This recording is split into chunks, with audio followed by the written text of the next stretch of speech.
इन हालातों में आखिर जनता जो लॉकडाउन 21 दिन की तपस्या प्रधानमंत्री ने कही है, आखिर पुलिस की सख्ती के आगे वो अपना सामान ले तो आखिर कैसे लेने जाएं?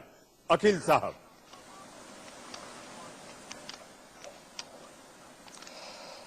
मैं आपको बताना चाहूंगा कि जो पहला दिन है जो लॉकडाउन का, आदरणीय प्रधानमंत्री जी के कल के एड्रेस के बाद वो बहुत ही सक्सेसफुल रहा और कहीं पर भी कोई भी पुलिस या जो निवासी हैं गुड़गांव के, उनके बीच में कोई स्कर्मिश, कोई बहसबाजी कुछ भी नहीं हुई।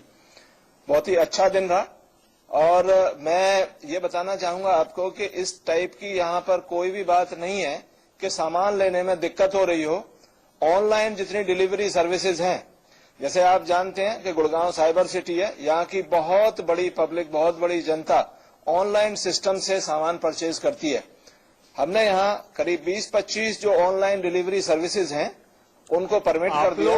उसके बाद ये दिक्कत खत्म हो गई। साथ में जो गुड़गांव का जो प्रशासन है, जी अखिल साहब आप कहें। जो गुड़गांव का जो प्रशासन है, तो जो गुड़गांव का प्रशासन है उन्होंने बेहतरीन इंतजाम किए हैं। जो लोग आना चाहते हैं सामान खरीदने के लिए या जो सामान बेचने के लिए, तो उनको पूरी सुविधा दी गई है यहाँ पर। मैं आपको ये भी बताना चाहूंगा कि जो डिलीवरी बॉयज हैं या जो सामान लेकर के जो किराने के लोग हैं, उनके लिए ऑनलाइन पास की सुविधा का इंतजाम किया गया है।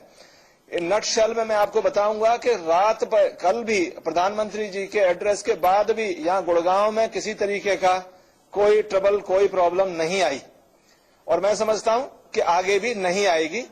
यहाँ के निवासी पूरी तरीके से सहयोग कर रहे हैं, जो एनजीओज हैं वो भी सहयोग कर रहे हैं और यहाँ के जो प्रभुत्वशाली लोग हैं वो भी सहयोग कर रहे हैं। अखिल साहब, आपसे जानना चाहेंगे कि ऐसे कई लोग हैं, गुड़गांव वो शहर है जहां पर औद्योगिक रूप से सबसे ज्यादा सक्रिय रहता है हरियाणा में। ऐसी स्थिति में कई मजदूर जो हैं अपने घर नहीं पहुंच पा रहे हैं, वो अधर में लटके हैं। उन्हें ये समझ नहीं आ रहा, उन्हें सूझ नहीं रहा कि आखिर वो अपने घर पहुंचे तो कैसे पहुंचे। अखिल साहब।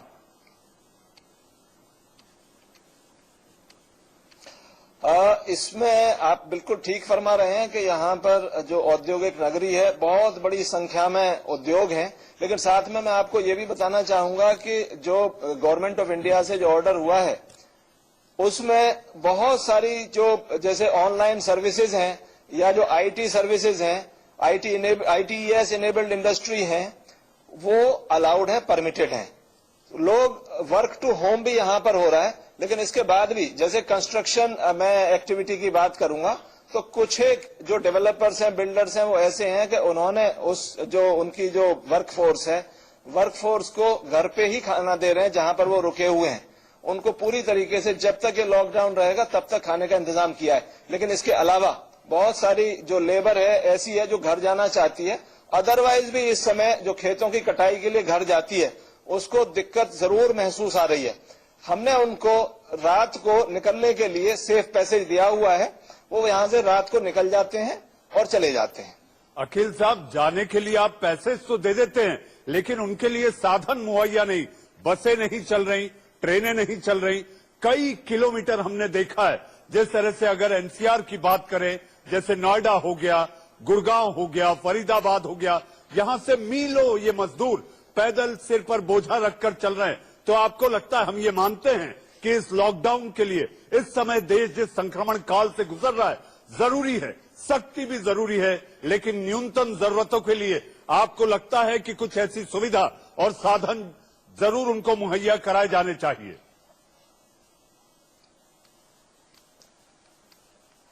मैं समझता हूं कि इसको लेकर अगर विचार हो और विचार होकर अगर कोई रास्ता निकलता है तो जरूर निकाल देना चाहिए। जी अखिल साहब, आप हमारे साथ जुड़े, आपका बहुत बहुत धन्यवाद। जी हां, इस बीच हमारे साथ देश के अलग अलग कोनों से अलग अलग पुलिस आयुक्त भी जुड़ेंगे। इस बीच हम आपको लिए चलते हैं हमारे दोस्त